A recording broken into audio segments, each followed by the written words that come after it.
Okay, here we are back again, two guys Ayurvedically cooking in a not quite planned for TV cooking show.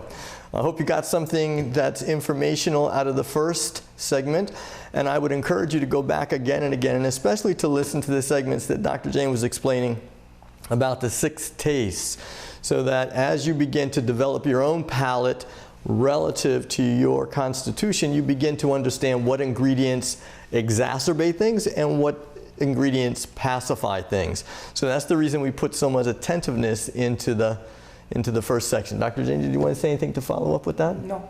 Okay. So this is the actual cooking part, and we want to try to give you some ideas that you can do at home. There'll be some of them that are having sort of Indian flavors, and remember that Ayurvedic cooking is not Indian food, Indian restaurant food. Those are not necessarily the same thing. So some will have an Indian flavor, some will have an Italian flavor, some will have a Mexican flavor, there's a little something with Thai, and then there's a couple of things that I just call sort of American cuisine, so that you can adjust things according to your family's tastes, so that nobody just thinks that you went crazy and you're throwing out everything and we're just eating Ayurvedic food. Everything is Ayurvedic if you understand how to adjust it, so that you can use Italian herbs, you can use Thai flavorings, Mexican flavorings, so you can enjoy the cuisines that you like, but have a little bit more balance according to your doshas, all right? So what we got going on here is we have, you saw Dr. Jane earlier putting together the vagar for a mixture that went into our pressure cooker to make khichdi. Khichdi is normally a split bean or legume and a rice together with vegetables and spices, and that's what you saw Dr. Jane doing in that pot. We're gonna go a little bit slower so you get to know how to adjust and what was going on in the pot in just a moment or two. The first thing we want to do is we're doing a khichdi, a vegetable curry, that's cabbage, potato, and pea, and we have a, remember I told you greens are good, We're doing a greens dish with roasted beets and garnished off with the arame. Remember the sort of threaded sea vegetable that you saw. So roasted vegetables start, as you can see, I've cut up some beets, and when you roast vegetables, the thing that you want to do is you want to coat the outside with oil, otherwise under high heat they just dry out and become chewy, leathery. So you want to have something a little bit crispy on the outside and still moist on the inside. So the first thing I do is I pour a little bit olive oil onto the vegetables, and then just get a, I think it was Alice from Alice's Restaurant. Anybody remember that? She said, you got to have a pot that's, big enough that you can cook in. You got to have get a big bowl, okay? So you can see they're coated, and into this we're going to put some rosemary. And the oil, once it's coated, helps these herbs and salt and pepper to stick onto the outside of the vegetable. We have some pink salt. Pink salt you heard about, and we have some freshly ground this morning black pepper. And again, get a pot you can get into. You can wash your hair in, I think she said, but I didn't wash my hair in this. All right. And then what we're going to do is simply put this on a lightly oiled roasting pan. And you want to give your vegetables some room. You want to have the heat all the way around them. So don't bunch them up. You don't have to be neurotic about it, but keep them spread out a little bit so that they've got some room to get nice and roasted. Okay? And Dr. Jane, if you'd be so kind as to put that into the oven, and we're roasting these at 415. Doesn't matter, either one is okay. What we have in this pot, remember I told you we had some of the greens that we cut up earlier. The greens are in this pot. Yeah, we'll take a peek out of it in 15 minutes. And oftentimes when you're roasting greens, it's nice to just give them a stir so what's been covered in the middle gets moved out to the sides. And this is collards and kale. And sometimes collards need a little steaming to really get soft. So don't be afraid to reach in and give them a taste test. This is your pot. You can, how you like it is the way you make it. Okay? So next, I wanted to show you and explain a little bit what you saw Dr. Jain doing when he was roasting the vegetables in some spices. And in Gujarat, this is called a vagar, and what it basically does is you're releasing flavors in oil. So what we have in this pot is we have some ghee. I guess you remember hearing about ghee. That's the best ghee available, pureindianfoods.com. Is made the traditional Ayurvedic way, which is by taking a yogurt and then churning it. When the cream comes to the top, you take the cream out and then you boil that cream to get the ghee from that. So it's not made from butter, but it's made from cream. Ah, so, and a fourth generation. I mean, that's unique. Yeah. I'm going to put a little, and Dr. Jain will tell you a little bit about ingredients. I put in some mustard seeds. I'm a pitta person, in case you can't tell, so I can't do too much mustard. But mustard seeds to me are like little thermometers. When I put just a few in the pot, when they go gray, just before they start going and jumping out of the pot, that means the oil is hot enough, all right? So for me, they're a sort of cooking thermometer. Let me just check this one. Just about done. These are coriander seeds, and of course you could use one of those machines to break these. But I tell you another story because my cooking guru Mataji, she and I spent tremendous amount of time in the kitchen together, and Mataji was old school, and I would see her like crush rock. I say, this is old school, back when it rocks.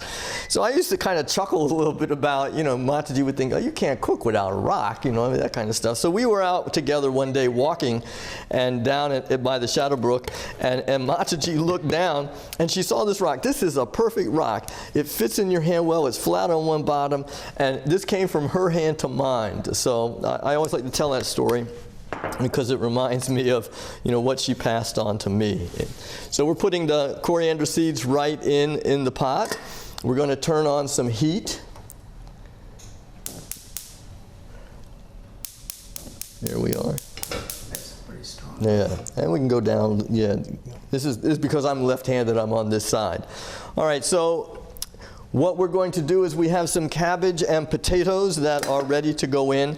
But before we do that, we're going to release some flavors from the turmeric. Remember, turmeric was a little bit bitter. So now we got some seeds. We'll put some turmeric in, stir that around a little bit. Sometimes I will put some ginger and garlic in for some flavor. That okay today? Yes. All right. Well, I'll get you some ginger. All right. We'll put some ginger and garlic in today. And then as things progress, we're going to add the vegetables. We'll put a little bit of water. We'll add some coriander powder, some sweetener, and a little bit of lemon juice for some sour. So we're just waiting a moment here for the ghee to heat. You can see it's become much more liquefied.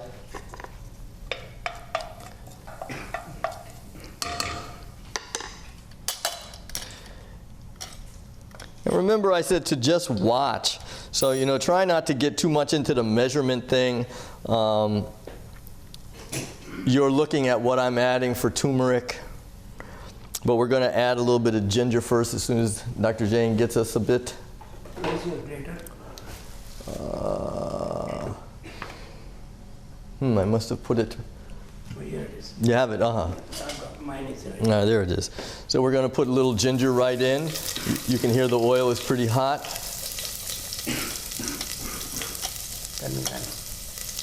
Yeah, that's fine. You're in charge. When you think is enough, is enough. That's good. All right?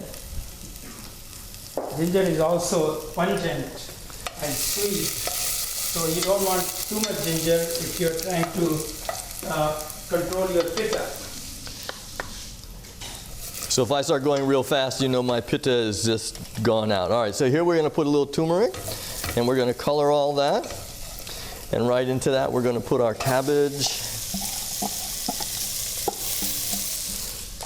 and our potatoes. And we're cooking for 5 people tonight, so you can adjust what you're doing accordingly. And what I'm going to do is just simply, can you see how the color is starting to come up from the bottom? That's what you want to do. You want to get the color onto the vegetables without too much of it jumping out of the pot. All right, got that? That looks nice. You can see it has nice color.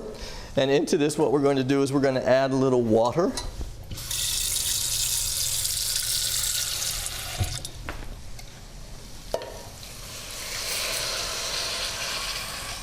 Add some water.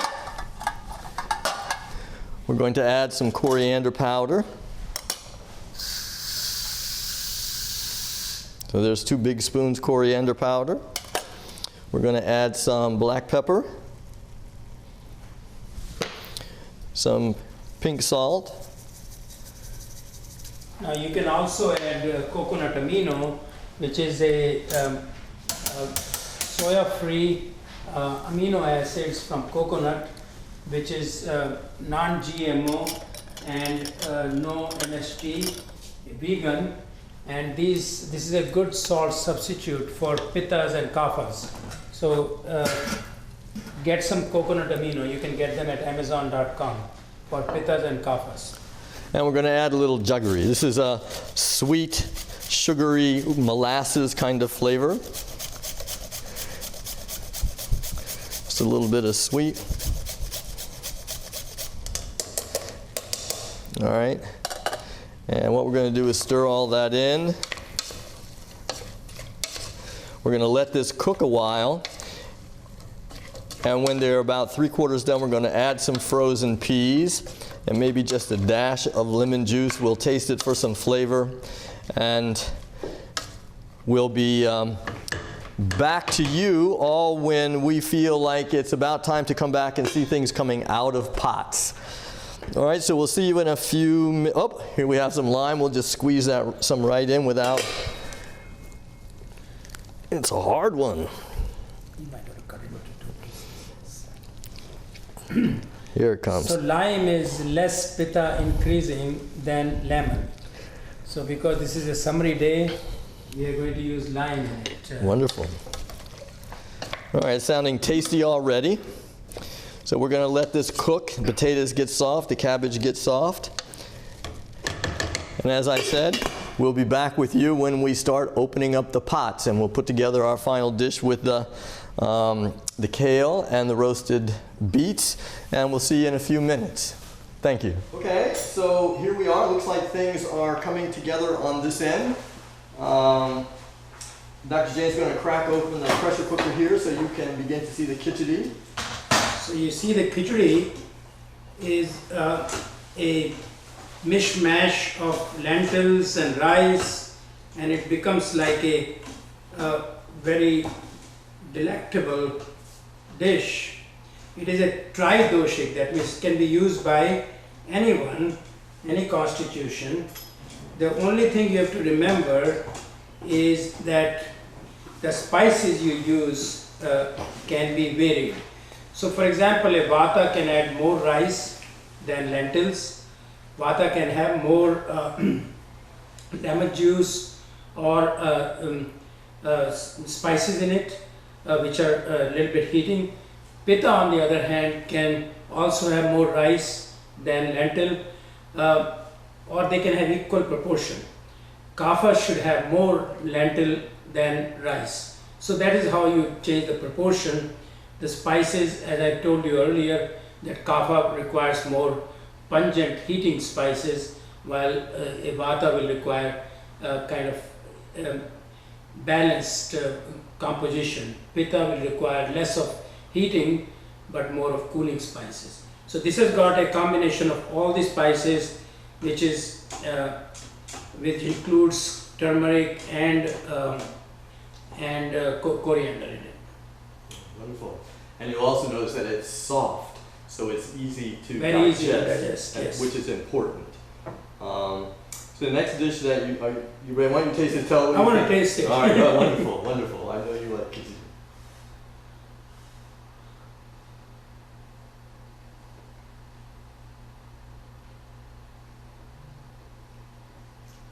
good. It needs a little more salt. I always err on the side of less salt because you can always add it. Correct, you can't get it out. And so this is the coconut amino which I told you earlier. We'll add a little bit of that for everyone, and that should take it. Wonderful. All right, you want to taste? Yeah, of course.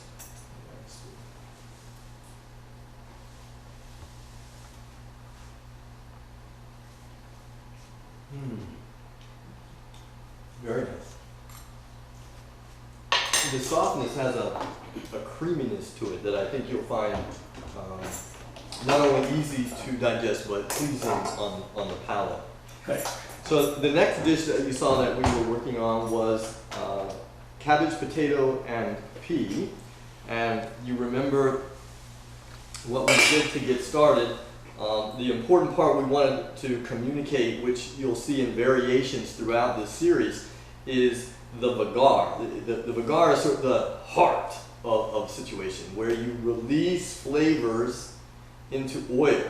So you remember we put in the little mustard seeds, the oil thermometers. We put in some coriander seeds, which is good for tridosha, yes. And we put in turmeric, which is, as Dr. Jain said earlier, the master herb.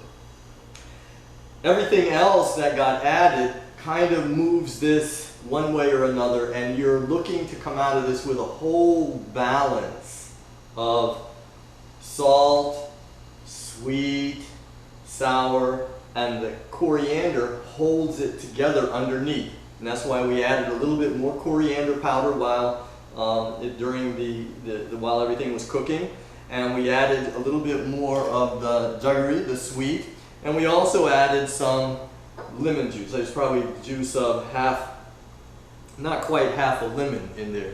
So what you're looking for on your palate when you taste things is that nothing really sticks out. Salty doesn't stick out, sour doesn't stick out, sweet doesn't stick out. It has a more round kind of flavor. And when you ask yourself, gee, what is missing? You're asking yourself about those 6 tastes so that you can add something to bring it back into balance. And you need a balance of all the 6 tastes in order to feel satisfied. So you will not have any cravings if the tastes are according to your constitution. So for example, in our khichdi, we cooked it for 15 minutes. It was made in 15 minutes. 15 minutes cooking and 15 minutes cooling down. And very easy to make, very nutritious. It's got probably all the amino acids in it. So that is what we want to look at. It has got all the 6 tastes, and we can vary the taste according to the constitution. Mm-hmm. And one final little note, oftentimes to give this a little bit more color, some folks will add coriander leaf. I chose not to because there are some people in this world that coriander to them tastes like soap. I might not have eaten the right kind of soap.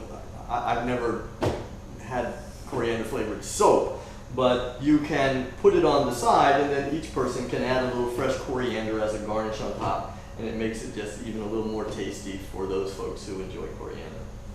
Okay. The last dish that we're going to do is, remember, we roasted the vegetables. So you can see that they've caramelized a little bit. You've heard of beet sugar, so they have a sweetness to them. So they've caramelized a little bit on the outside, but they're still, because I tasted one to see if they're done, they're still enjoyably soft on the end. They're not crunchy, although I like a little crunch in them, but they're not raw. They're nice textured on the inside. They're not dried out, and that's why we coated them with oil. So into that, remember, we steamed up some collards and kale and some things that you saw in the cutting demonstration. So we're just going to add that right in. You got to get your hands in cooking, right? And we're just going to toss this around. You can see that it's starting to have a little bit of color to it. And then, as a garnish here,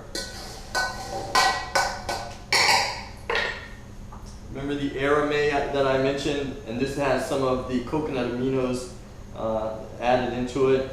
for a little salty taste. We're going to put that right in, toss it in with a little bit of toasted sesame oil.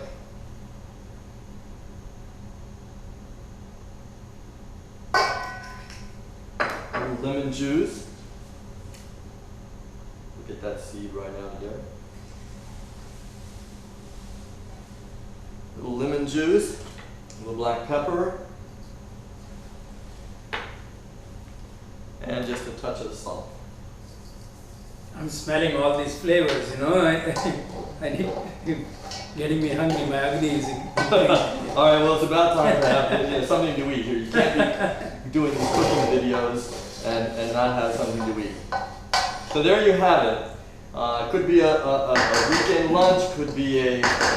So if we look at all the ingredients in this, there are a lot of bitters in it, and there is some sweet.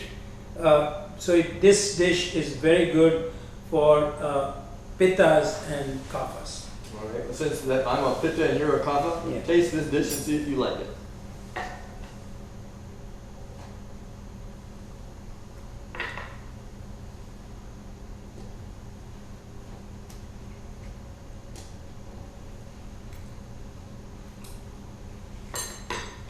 Very good. I think it needs just a touch of lemon. All right.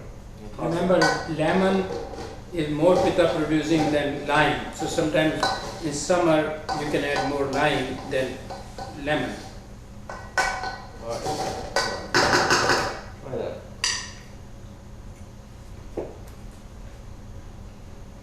Okay. Let me just take a taste before. Again, what I try to do is put a little something on the end so that nobody's feeling like they miss salads. You know, Americans are heavy into salad, so this kind of takes the place of a salad on the end. All right, well, I hope that you've learned something. Again, what we wanted to point out here was the heart of using seeds in the bagar. And again and again and again, you'll hear us how to talk about balancing things for your dosha by increasing this, or perhaps today I might have saved that last spritz of lemon so that my pitta doesn't go too crazy.